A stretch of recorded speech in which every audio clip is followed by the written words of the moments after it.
Audiobook. The World of the American Pit Bull Terrier. By Richard F. Stratton. Part 8. Conditioning, Part 2. Don Carter.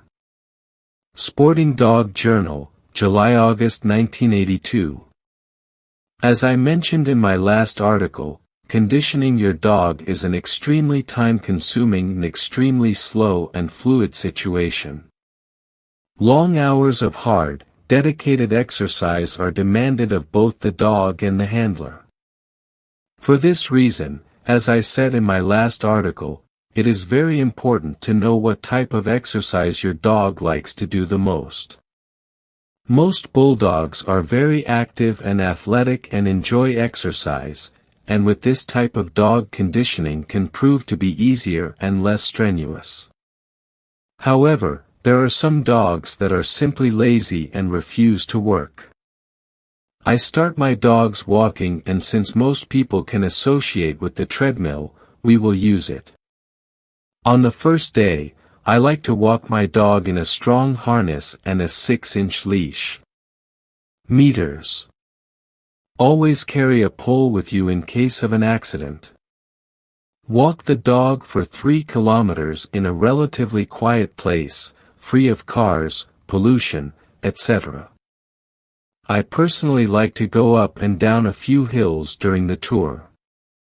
Put a few pebbles in your pocket and every 200 meters throw one into the bushes to keep the dog's interest. Remember that dogs, like humans, suffer from boredom. After your 2-mile walk, your dog must have run out, then the mat can be applied. A minute or 2 will be enough. While I'm on the subject of the treadmill, let me put it this way, as Bill Anderson used to say, I never trusted putting a dog on the treadmill for more than 20 minutes. It is my own opinion that too much exercise on the treadmill, accompanied by a lack of walks, will ruin the dog. After your dog has done his required time on the treadmill, clean his mouth, praise him and walk him until he cools off. Then 5 to 10 minutes of hand rubbing to help prevent inflammation. Then plenty of fresh water and it's time to eat. We'll talk more about feeding in another issue, but it's important to always feed him at the same time each day, within half an hour. At this stage of training, the dog must be isolated from other dogs. In general, I'm talking about 30 days of training if the dog isn't 10 kilos overweight. Some prefer the 45 days training, others 60 days, and still others 90 days. Excessive training though can be equally devastating as it can be the opposite. Keep in mind that every dog is different. To summarize this article, I increase walking distance to no more than 800 meters per day for a day or two, and then gradually increase until I reach 14 to 20 kilometers per day walking. I purposely didn't include the treadmill exercise because I can just safely say, increase the treadmill exercise a minute or 2 every day until the dog does 40 to 60 minutes at the end of his training. Gradually, towards the end of training, 5 to 7 days, cut treadmill work in half, each day for 5 days. In other words, if your dog is doing 45 minutes on the 24th day, the next day cut it to 27 minutes, the next day to 14 minutes, the next 7, and the next 3 minutes. This will take your dog to a peak. For a few variations, I personally like to take my dog out to this 160-acre farm behind me and let him loose. It's more natural and much less tedious for the dog. Vary this exercise and always remember that a day off, or even 2, won't hurt your dog. Some conditioners will panic an injured foot or a dog in pain. All I can say is stay cool. I also understood that not everyone lives in the countryside, however, no matter where you live, you can get a dog on good terms. I again want to reinforce that this is all basic knowledge, however, fundamental foundations are sometimes overlooked. None of us want to reinvent the wheel, but there's nothing wrong with going back to basics. If we can only remember that the dog needs strength, stamina, air, good rest, good food, clean water and lots of love, we will all go far. I have no nasty secrets to keep, and I lose as much as I win. Strange as it may seem, I don't know anyone who has beaten them all. I personally believe that many dogs are conditioned on chemicals and stimulants, but nothing can take the place of good natural food and exercise. Ask Pat. Pat Patrick. Pitbull Gazette, November-December 1982.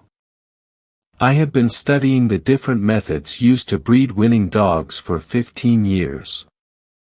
I also read everything I could find about past breeding methods and ideas. I'm sure many of your readers have done the same study. I think most successful breeders agreed that deep courage was the main asset a dog needed to win. Some creators even said that courage was the only thing to create. They said bite and talent didn't come across consistently, but guts did. In fact, if a dog had too much skill, they wanted no part of it in breeding. He was considered to bite harder out of fear.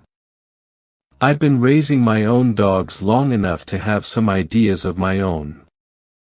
I think courage is the most important thing to breed if you want your dog to consistently win. I think other assets are important and they are passed down simply as courage. Next to courage, I could consider tolerance, strength, natural air, or whatever you want to call it, the most important asset a dog can have. Two dogs can both be in equally excellent condition and one will simply outlast the other. If a dog loses courage, he loses. If a dog runs out of gas, he loses. After courage and strength, I consider skill next in importance. By total skill, I mean the dog that can hold your clings while avoiding self-punishment. Wrestling skill helps the dog tie, cling, what he wants or get out of a tie. A smart fighter knows when he should save energy or when to go on offense or defense. He can also change his style if he has to. A strong bite can help any dog win. In some cases, that's all he needs to win. However, I will place the strong bite behind the courage, energy and all-around skill in the mean of importance. I don't believe an extra strong biter is biting hard out of fear. Many strong biters like C.H. Marcel have proven a lot of courage when they couldn't win. A strong biter is just as likely to have as much guts as a light biter. I have noticed that any brute dogs of a breed other than the pit bull seem to have more bite and skill than they look. The reason for this is that they don't save energy. They use all the power and strength they have, and after 20 or 30 minutes they slow down and then give up. If you see a dog like this for a short time, they are very impressive. A fighting dog with the same ability won't show you everything he can in 20 minutes. He will save something for the last part, as Alex Arguello. I believe that all of these assets, courage, strength, skill, and bite, are genetically passed on to puppies. The dog's genetic makeup is a product of the dogs from which he came. Tombstone was a fighting dog with a medium bite, but he sired exceptional biting dogs like C.H. Snubby, C.H. Reno, the Big, C.H. Hope, and C.H. Tonka. Why? Its progenitor was Toot by Maloney, one of the strongest biters of all time. Toot was the son of Spike by Tudor and Black Widow by Carver, both of whom had very strong bites. Another son of Toot, Davis, by Maloney, was a fighting dog with an average bite. Davis sired the famous female Chr Gal Sunday, as well as other strong biters. A dog can bite very hard, but if none of the litters and some of your ancestors bit hard, then your pups probably won't bite hard on average. If a dog is a strong biter from a lineage of strong biting puppies, then he will likely produce several strong biting puppies. This would be true for the other goods as well. The bravest usually wins, but sometimes not. There were times when a competitive dog was beaten by a less courageous dog. He's been winning from the start and he's competitive enough not to give up when things are going his way. I cannot agree on creation for courage alone. A fighting dog with little skill will usually beat an aggressive dog of another breed. But what happens when a fighting dog with little skill meets a dog who is almost as competitive with a lot more skill? I think you know what happens.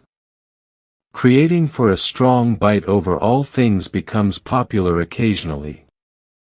This theory says that if you keep creating super biters together you will have dogs that easily destroy their opponents.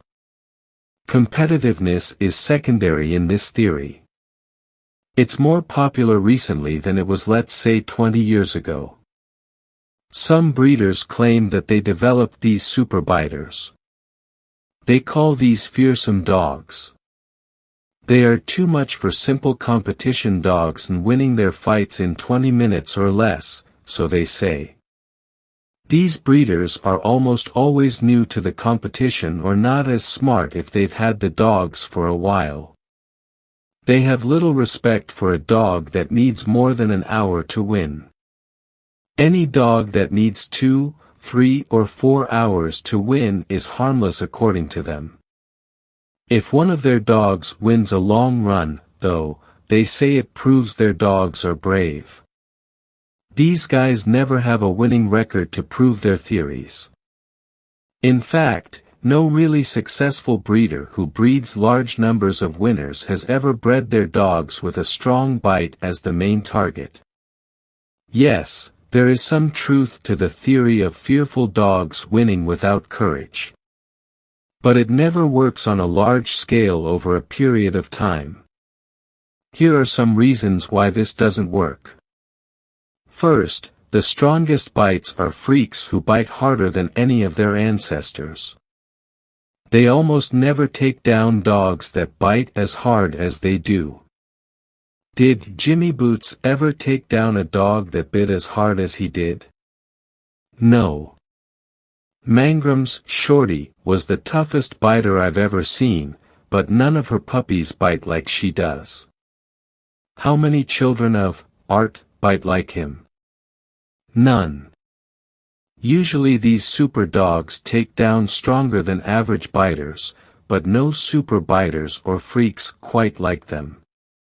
Second, no dog, no matter how fearful, can always count on an easy victory. Jimmy Boots and Benny Bob squashed their opponents in advance like flies. When they met, they fought for over 2 hours. Courage, strength, and conditioning played a bigger role than biting. Benny Bob did more damage, but he lost on the course. A hard bite is like a boxer's hard punch and must be landed on target for an advantage. Sometimes the hardest dogs to beat are dogs like the little Braddock or Bolio, who never let the strong biters bite anything but air. Dogs like Chingling, Bolio, Strider, and Braddock are not going to win many fights in 20 minutes or less.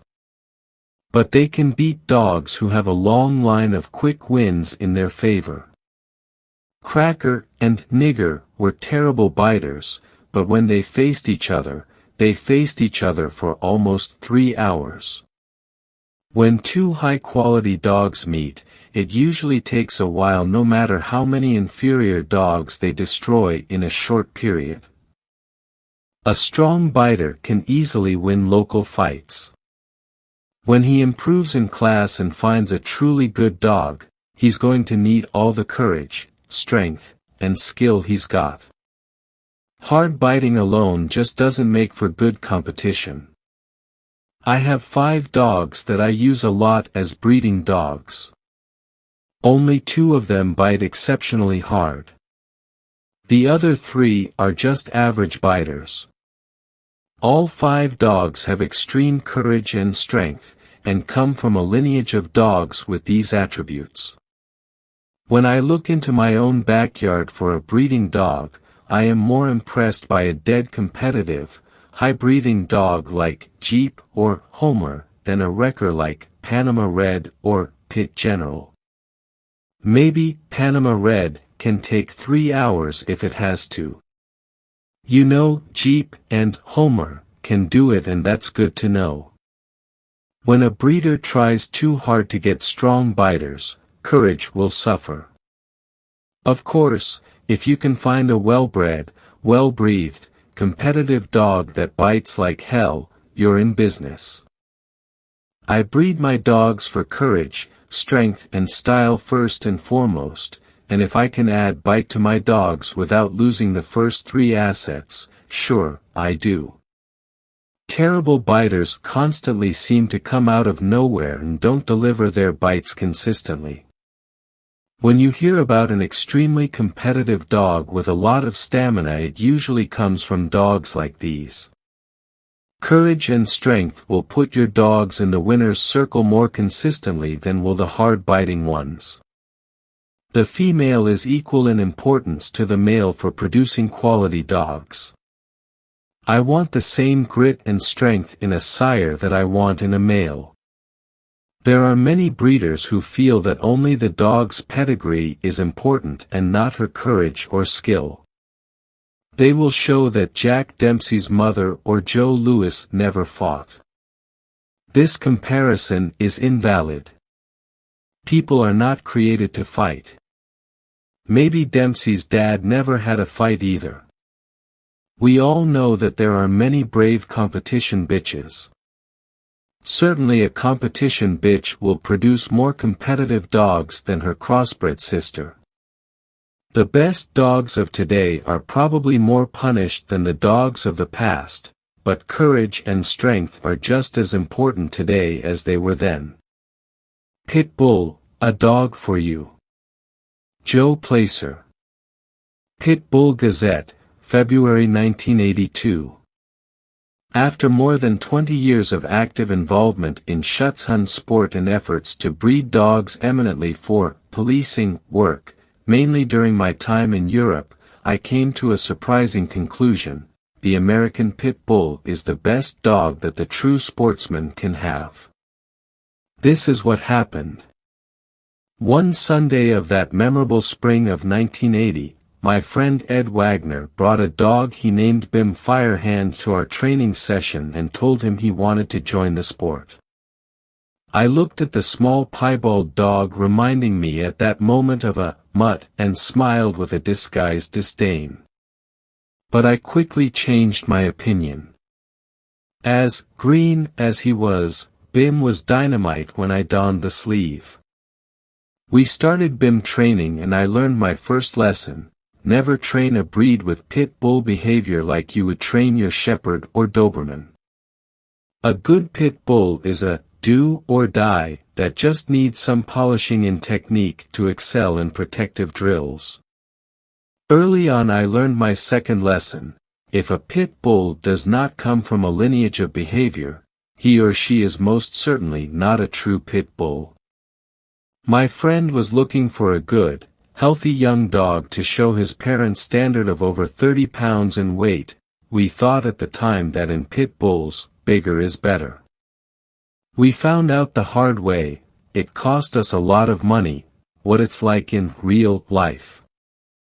Staffordshires and pit bulls are only as good or as bad as our shepherds and Dobermans for being competition dogs, and because there is no significant difference, we will be much better off sticking with our regular breeds. Until then we have placed flatterings, within the proper perspective of such dogs, also pit bulls, which have been intermittently continued in respective magazines. I personally have always felt that such dogs were more in line with funny rarities than being taken seriously as competitors for experienced Schutzhund. On the other hand, there seems to be a demand for Staffordshires and pit bulls bred to be docile, and as a general rule breeders of such puppies are now demanding a very high price for their products. Finally, we got the real animal, and now you can say in the light of experience pit bulls bred as fighting dogs are something else. In them you have over 100 years of American breeding wisdom for courage, athletic ability and hard bite, driven by some of the most dedicated people the dog world has ever known.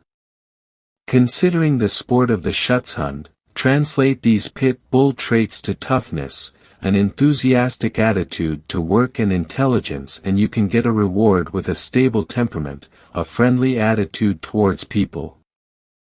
But, never make a mistake and underestimate the magnificent pit bull. True pit bulls can be relentless fighters, they are fight or die dogs. You want to make sure your pit bull doesn't take his guarding work too seriously. Therein lies the main difference between a true pit bull and another guard dog. When training your shepherd, in most cases, you are building confidence and developing courage. Never admitting it, European, for example German, methods of training, duly imported into North America, assume that the cowardly animal is being educated to fight man. A good pit bull has more courage, confidence and enthusiasm than you've ever seen. You better make him or her a strictly mango dog who will smack hard and hang from the mango for sheer pleasure and tail wagging, regardless of whether it is used by you, a stranger, or hung from a tree. It may sound sacrilegious to you, but it's simply a blunt warning. If you don't take it seriously, you could be in a lot of trouble. And don't worry, your pit bull won't turn its back on a stirrer and will do better when working with the mango than any other dog. But not everything is roses. When you're talking about a pit bull bred as a fighting dog, you should keep in mind that dog fighting is against the law everywhere. The media has done more than enough to portray fighting dogs as unruly and their owners as callous criminals. This is an image you must face if you, as a serious Schutzhunder, start looking for a true pit bull. You will be tempted to also look for a pit bull or even a Staffordshire, and more likely to end up with a dog bred for show and pet quality. Think of similar performances being done to our Shepherds and Dobermans, not to mention Boxers and other breeds once known as excellent service dogs. Don't take it the wrong way, for command in the past from a primarily show dog or family pet. Your shepherd probably has a better pedigree for this. If you take the time to educate yourself and find the truth, you should be rewarded with a dog whose dream came true. Just be on the lookout for pretenders and rumormongers. They're in pit bulls too. There is only one opportunity for every sincere sportsman. In North America we preserve, in all their vitality, dog breeds developed and maintained especially for performance and competition. As they are not yet spoiled by the institution as show and pet dogs, or completely exterminated by the hysteria, malice or envy of particular groups trying to manipulate public opinion. These dogs have better potential than you might expect from the high import price of common Schutzhunder dogs. But, these performance dogs need legitimate guardians to be preserved as performance dogs in the future. Remember, they are dogs that were selected in the past by American history to represent the American spirit as friends in arms to bulldogs who stood for the tenacious image of the British people. It's up to you to make the pit bulls champions of our species. These good old American fighters definitely have the necessary qualities. Government is not reason, it is not eloquent, it is force. Like fire, it is a dangerous servant and a fearful master. George Washington. Chapter 6. The Approach. Scientific. Even though I like people, I really do. I sometimes find myself impatient to the point of apoplexy as to the natural immunity of reason which is an integral part of human nature. It is apparently easier to deal with our built-in biases than it is to open our minds to a scientific approach, that is, to examine the evidence that will trigger our pre-programmed reactions. And it's not just pit bulls that this particular, vexing aspect of human nature takes hold, but it's certainly at its worst. Every fighting dog breeder has said to me, in effect, you can't say that dogfighting is a good thing. The public simply won't accept it. Well, I never went that route. With my characteristic patience, which Job envies, I repeatedly explain that I am concerned only that the dogfighting is not represented as being excessively horrible, resulting in an outcome that is harmful to the American Pit Bull Terrier. But is there a good aspect to dogfighting? Well, of course, there's the APBT race, which won't be around without the fiery sport that forges its existence. But I suppose there are some poor troubled individuals who think we could do without the race and still survive. Others might psychologically argue that the end does not justify the means. But are there other beneficial effects? I personally think so. I once received a letter, actually an article but written for me, from a guy who was presumably from a low socioeconomic background, but obviously with a high native intelligence. In this short epistle, he spoke at length about basically a dull life and that of his other youth group directed before his interests in fighting dogs. They worked during the day and spent nights and weekends in bars. On a good night, they might be involved in 2 or 3 bar fights. But once one of them became interested in pit bulls, the enthusiasm became contagious, and soon they had at least 1 pit bull each. They started wasting less time because now they had their dogs to lean on, books to read, and to study about lineage. Soon, they were engaging their dogs in amateur fights, and some of them were sticking them in dog fights. Now they didn't have time to go to the bars because they were too busy working with their dogs, and a good way to get yourself in good physical condition is to work a dog. They became more health and diet conscious and completely changed their lifestyles. His involvements with dogs not only had a good effect on them, but also helped the community by calming, in his own words, one of the most problematic elements. Now, of course, some will say that any hobby or other intense interest would do just as well. However, there are few hobbies that attract people of this type. They are not plausible to relate amateurishly to archaeology or astronomy, it just wouldn't seem relevant to them. But a fighting dog, that's really something else. Fighting is a respected part of such men's lifestyles, and they can appreciate skill and courage in a dog, too. In this way, they become fully involved in possibly the only activity that will provoke their intellects. It is for this reason, perhaps, that the pit bull has an appeal with minorities. Consequently, the Irish are an important part of the history of the pit bull. And the tremendous influx of immigrants into the country now probably accounts for a good part of the pit bull's growth in popularity. Now I can imagine humanists smirking at all this, but I think there is validity to it. Either way, I never want to get stuck with the controversy that there is absolutely nothing wrong with dogfighting. My interest is focused more on dogs than on their fights.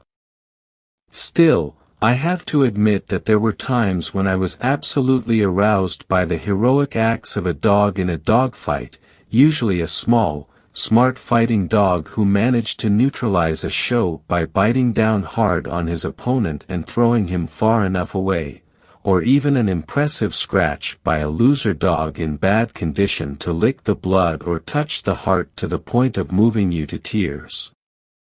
However, there were many things that I saw in dogfighting competitions that I normally would not have seen and would rather had never happened. But with almost equal regularity, I've seen examples of cruelty to show dogs, sheepdog trials, retriever trials, and coon hunts, too, so the dogfighting brotherhood certainly does not have a monopoly on cruelty. And if everyone did everything right, there would be no cruelty at all. So an important task for us all is to educate and influence wrongdoers. Even if I had no interest in pit bulls, if they were somehow surgically eliminated, for example, I would still feel that the best way to improve the fate of dogs would be to work from within, not by applying negative pressure from without. In one of the Asian countries dogfighting competitions are legal, and the analogy of these countries to the AKC, American Kennel Club, appoints the judges. In fact, judges are usually conformation judges, too. Now, in which country do you think dogs have a better destiny in life, there or here? In the meantime, as the humanists babble their nonsense about the fighting dog breeder, the competitions, and the dogs, they don't always come away completely unscathed, as the occasional reporter will display a bit of healthy skepticism and even make a joke or two. Appropriate questions. For example, the field representative for the Humanist Society of the United States, who is a self-appointed expert on dog fighting and an extremely vocal noise maker about oppression and legislation against the sport, was once asked if he wasn't giving too much importance to animal welfare over that of humans. His response was that he felt he was helping humans by directing our society about this objectionable practice. He was also deducing that this vicious activity was a bad influence on America's youth and on the incidence of crime. Well, first of all, the HSUS. It has not been singularly successful in annihilating this vicious practice. As for the effect of dogfighting on morale or crime, I would say there is little or none. However, I would welcome a comparison of the incident or crime in our country with that in Japan. In Japan, dogfighting is legal and open. In Japan, too, there is a tiny fraction of crime that abounds in the United States. Finally, I will further respond to this field representatively. I don't want to name them, because these people thrive on publicity, saying that we feel we are doing people a favor, too, by fighting oppressive legislation. Oppression in whatever form and for whatever good reasons should be avoided, because it is right against this group, which everyone despises, tomorrow will include another group. And unfortunately, their existence tends to be their only justification. The reader will note that I have avoided mentioning the Asian country in which conformation judges also judge competition dogs. I was concerned that animal welfare groups would direct their energies towards improving the situation there. I wasn't bothered to mention Japan because a number of articles have already appeared, with pictures of legalized dogfighting. Surprisingly, the coverage I have seen has not been negative in any way, as it has been emphasized that the dogs do not get hurt and that they are revered and treated like prize racehorses. For some reason, it's easy to be objective and tolerant of an outside culture rather than a subculture within our own country. Still, I hope humanist groups step up the pressure, and we may eventually see the time when legalized dogfighting finds an end in Japan, too. Such things are called progress by humanists. An example of similar progress occurred in Thailand, formerly Siam. The peasants of that country developed a sport of putting to fight a domesticated species of wild fish indigenous to that country called betta splendens, the well-known betta, or Siamese fighting fish. Well, of course, humanists were horrified. Never mind that fish farming professionals assure the public that very little cruelty was involved. Fights end when one of the competitors suspends hostilities, and the most damage usually consists of shredding the fins. And anyway, how could any of this compare to the way fish are devastated in fisheries? Against all reason and common sense, the humanists prevailed, and now the poor peasants of Thailand are, in theory at least, forbidden to have one of their few amusements. Of course, passing laws against activities doesn't necessarily stop anything or even lessen it. Naturally, criminals can no longer be free about anything, and all procedures must be enforced. So if dogfighting becomes illegal in Japan, it will simply remain a secret. It turns out that the dogs will not have a negotiation at the height, and that the level of people would fall. As it is now, some of the finest people participate, and it is an honor to own a good fighting dog.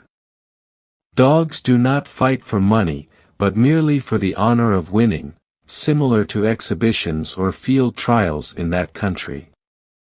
For many years, the Japanese were hampered by not having a line of fighting dogs as pure as the APBT. That is, they had to fight the Tosas, who were good enough and certainly big and impressive, but they weren't practically a match for Pit Bulldog. Recently, however, the Japanese have become aware of the quality of our dogs and have started to import them. Some breeders confidently claim that in 5 years they will have better pit bulls than we have. It may not be an idle boast, because the Japanese have made tremendous progress in all areas of modern technology using a scientific approach. How ironic if at some future date we will have to import good dogs from Japan. He grew into a steel muscle, child of war, that runs, tapering, from a heavy chest and head to a tapered tail. John Tainter-Foot. This was the 8th part of the audiobook. The World of the American Pit Bull Terrier. By Richard F. Stratton. My name is Rodolpho Luiz, and I invite everyone to enjoy the knowledge of this wonderful breed. Subscribe so you don't miss the next video. God bless you all. I went.